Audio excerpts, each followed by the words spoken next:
अभी class 11th का 1 अक्टूबर को हिंदी का सितंबर मासिक परीक्षा यानी मंथली एग्ज़ाम देने वाला है।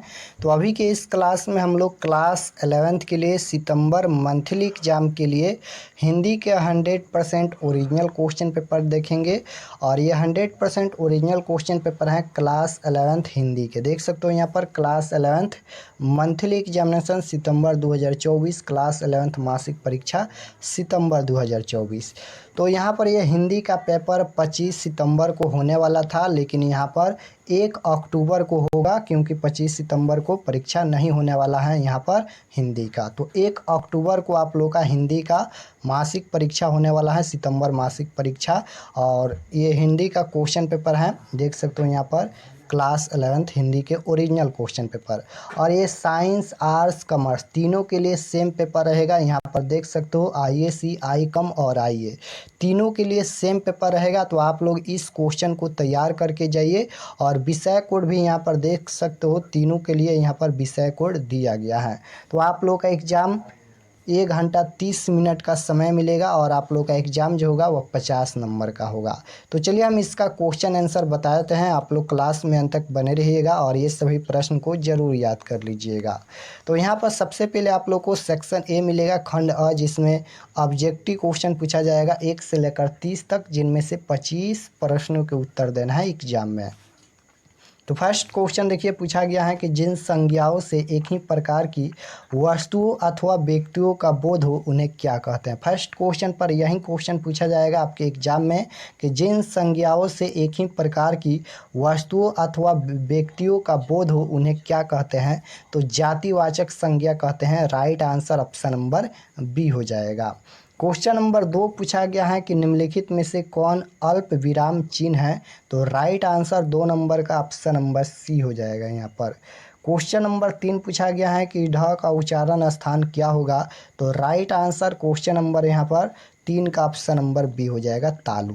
क्वेश्चन नंबर 4 देखिए, पूछा गया है यहाँ पर 4 नंबर क्वेश्चन है कि प्रकाश शब्द में कौन सा उपसर्ग है। यहाँ पर ये प्रकाश शब्द में उपसर्ग पूछा गया है। तो राइट आंसर क्या हो जाएगा। उपसर्ग किसी भी शब्द के पहले जुड़ता है, तो आप जानते हैं कि प्रकाश शब्द में प्र उपसर्ग जुड़ा है। तो राइट आंसर क्या हो जाएगा, प्र। ऑप्शन नंबर सी बिल्कुल राइट आंसर हो जाएगा। यहाँ पर काश जो है वह मूल शब्द है। राइट आंसर यहाँ पर सी हो जाएगा। क्वेश्चन नंबर 5 पूछा गया है यहाँ पर लड़ाई शब्द में कौन सा प्रत्यय है। और यहाँ पर प्रत्यय पूछा गया है, लड़ाई में कौन सा प्रत्यय है। तो प्रत्यय शब्द के लास्ट में जुड़ता है, तो आ प्रत्यय नहीं होगा, लड़ प्रत्यय होगा नहीं, लड़ाई में आई प्रत्यय होगा। Right answer option number D होगा। क्वेश्चन नंबर 6 पूछा गया है कि अस्त शब्द का विलोम शब्द है। अस्त शब्द का विलोम शब्द पूछा गया है। तो विलोम शब्द मतलब उल्टा शब्द होता है। तो अस्त का उल्टा क्या हो जाएगा, तो उदय होता है। Right answer option number A होगा, 6 नंबर का। क्वेश्चन नंबर 7 पूछा गया है कि सरस्वती शब्द का पर्यायवाची शब्द है। पर्यायवाची शब्द मतलब होता है अनेक नाम। तो right answer option number B हो जाएगा यहाँ पर, शारदा। क्वेश्चन नंबर 7 का right answer B. Question number 8 देखिए, 8 नंबर क्वेश्चन यहाँ पर पूछा गया है निम्नलिखित में कौन शुद्ध शब्द है। निम्नलिखित में शुद्ध शब्द कौन है। तो राइट आंसर ऑप्शन नंबर यहाँ पर सी हो जाएगा, संपत्ति, यही शुद्ध शब्द है। 9 नंबर क्वेश्चन है पॉकेट गर्म होना मुहावरे का अर्थ है। तो राइट आंसर क्वेश्चन नंबर 9 का ऑप्शन नंबर सी हो जाएगा, खर्च करना। क्वेश्चन नंबर 10 नंबर क्वेश्चन यहाँ पर पूछा गया है कि दाल रोटी शब्द कौन सा समास है।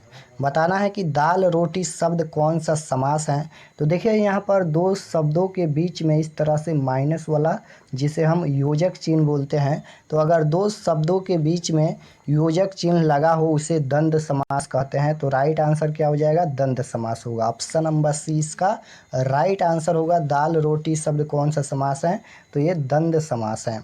अगर कोई भी शब्द के पहले संख्यावाचक शब्द आता है तो उसे द्विगु समास बोलते हैं। यहाँ पर समास का एक अलग से हम वीडियो बना दिया है, जाकर देख लीजिएगा। क्वेश्चन नंबर 11 है कि मनोरथ शब्द का संधि विच्छेद है। तो मन प्लस रथ हो जाएगा। Right answer option number C होगा। क्वेश्चन नंबर देखिए यहाँ पर पूछा गया है 12 नंबर क्वेश्चन है कि छात्र कमरे से बाहर गया इस वाक्य में कौन सा कारक होगा? तो राइट आंसर क्या हो जाएगा? छात्र कमरे से बाहर गया। इस वाक्य में कारक पूछा गया है, कारक चिन्ह याद होना चाहिए। तो राइट आंसर क्या हो जाएगा यहाँ पर? अपदान से, अपदान यहाँ पर कारक हो जाएगा, option number D. Question number 13 है कि अपमान शब्द का विशेषण है। यहाँ पर विशेषण पूछा गया है कि अपमान शब्द का विशेषण कौन है? तो राइट आंसर क्या हो जाएगा? ऑप्शन नंबर यहाँ पर बी राइट आंसर होगा। क्वेश्चन नंबर 14 है कि विवाह शब्द किस लिंग का उदाहरण है? लिंग पूछा गया है। तो राइट आंसर क्या हो जाएगा? विवाह होता है इसलिए पुल्लिंग हो जाएगा। Right answer option number A होगा, पुल्लिंग। क्वेश्चन नंबर 15 की ओर चलते हैं। 15 नंबर क्वेश्चन पूछा गया है यहाँ पर, जिसकी परीक्षा ली जा चुकी हो इस वाक्य खंड के लिए एक शब्द है। बताना है कि जिसकी परीक्षा ली जा चुकी हो इस वाक्य खंड के लिए एक शब्द है। तो राइट आंसर क्या हो जाएगा? Parikshit. Right answer option number C होगा। क्वेश्चन नंबर 16 है कि पाठ्य पुस्तक में प्रस्तुत विधापति के दोनों पद कहाँ से लिए गए हैं? पाठ्य पुस्तक में प्रस्तुत विधापति के दोनों पद कहाँ से लिए गए हैं? तो विधापति पदावली। Right answer option number D होगा। ये 17 नंबर क्वेश्चन पूछा गया है, हल्कू कैसे जान सका कि रात अभी पहर भर बाकी है? हल्कू कैसे जान सका कि रात अभी पहर भर बाकी है? तो right answer option number B हो जाएगा। क्वेश्चन नंबर 18 पूछा गया है यहाँ पर, प्रस्तुत कथन किसका है? तो राइट आंसर मुन्नी का है। राइट आंसर ए हो जाएगा। क्वेश्चन नंबर 19 देखिए, 19 नंबर क्वेश्चन है, देख सकते हो यहाँ पर, ये सितंबर मंथ के लिए ओरिजिनल क्वेश्चन पेपर है। 19 नंबर क्वेश्चन है, कविता की परख शीर्षक पाठ की विधा है। कविता की परख शीर्षक पाठ की विधा क्या है? कविता, कहानी, निबंध या नाटक? तो कविता की परख शीर्षक पाठ की विधा है निबंध। Right answer option number C होगा। 20 नंबर क्वेश्चन पूछा गया है कि किस मानसिक शक्ति के बिना न तो अच्छी कविता ही हो सकती है न ही उसका पूरा आनंद लिया जा सकता है? तो राइट आंसर 20 नंबर का ऑप्शन नंबर बी हो जाएगा यहाँ पर। 21 नंबर क्वेश्चन देखिए, 21 नंबर क्वेश्चन है, तुलसीदास जी ने किसके मुंह से यह वचन कहलाया है कि? तो राइट आंसर क्वेश्चन नंबर 21 का ऑप्शन नंबर डी हो जाएगा। क्वेश्चन नंबर 22 देखिए, 22 नंबर क्वेश्चन है, रामचंद्र शुक्ल के अनुसार कविता का उद्देश्य क्या होता है? तो राइट आंसर 22 नंबर का ऑप्शन नंबर ए हो जाएगा, हृदय पर प्रभाव डालना। क्वेश्चन नंबर 23 देखिए, पूछा गया है, हिंदी के महान कथाकार प्रेमचंद्र का जन्म कब हुआ था? हिंदी के महान कथाकार प्रेमचंद्र का जन्म कब हुआ था? तो राइट आंसर क्या हो जाएगा? 31 जुलाई 1880 में। राइट आंसर सी होगा। 24 नंबर क्वेश्चन है, विधापति ने कशल पुष्प को नायिका के किस अंग की उपमा में असमर्थ ठहराया? तो राइट आंसर 24 नंबर का डी हो जाएगा, हाथ। क्वेश्चन नंबर 25 है, विधापति रचित पद में मुरारी शब्द किसके लिए आया है? तो राइट आंसर 25 का क्या हो जाएगा? Krishna, option number C. Question number 26 है कि सच बोलने पर संसार किसको मारने दौड़ता है? तो राइट आंसर 26 का ऑप्शन नंबर ए हो जाएगा, कबीर को। क्वेश्चन नंबर 27 पूछा गया है, कबीर की दृष्टि में सही ज्ञान क्या है? कबीर की दृष्टि में सही ज्ञान क्या है? तो राइट आंसर सी हो जाएगा, आत्मज्ञान। क्वेश्चन नंबर 28 है, साखी, सुनंद और यहाँ पर रामायणी की रचना किसने की है? तो राइट आंसर क्वेश्चन नंबर 28 का डी हो जाएगा, कबीर ने। क्वेश्चन नंबर 29 है, भक्त कवित्री मीराबाई किसकी पासिका थी? तो राइट आंसर क्वेश्चन नंबर 29 का ए हो जाएगा, कृष्ण की।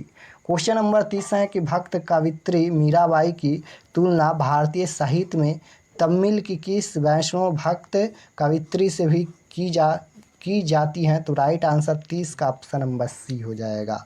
तो यहाँ पर हम लोग क्लास 11th के हिंदी के ओरिजिनल क्वेश्चन पेपर का 30 में 30 आंसर की देखे हैं, जिनमें से एग्जाम में 25